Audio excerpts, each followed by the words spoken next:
નમસ્કાર દર્શક મિત્રો, સાવરકુંડલાની રફતારમાં આપનું સ્વાગત છે।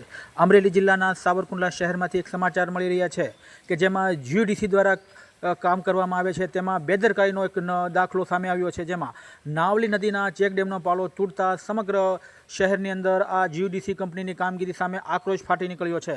સાવરકુંડલા શહેરમાં છેલ્લા ઘણા દિવસોથી પડી રહેલા અનરાધાર વરસાદ વચ્ચે નાવલી નદીની ગાંડીતુર બની છે। આ પરિસ્થિતિમાં હનુમાનજી આશ્રમ પાસે આવેલ ચેકડેમનો પાળો તૂટી પડતા નગરજનોમાં ભારે ફળફળાટ ફેલાયો છે। સ્થાનિક રહીશોના મતે આ વિસ્તારમાં જીયુડીસી દ્વારા ચાલી રહેલી કામગીરીમાં ભારે અનિયમિતતા અને બેદરકારી રાખવામાં આવી હતી।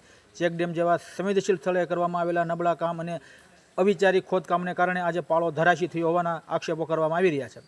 જો સમયસર યોગ્ય કાર્યવાહી કરવામાં નહીં આવે તો આગામી સમયમાં ભારે વરસાદને પગલે નદીના કાંઠાના વિસ્તારોમાં મોટી જાનમાલની હાનિ થવાની ભીતિ સેવાઈ રહી છે।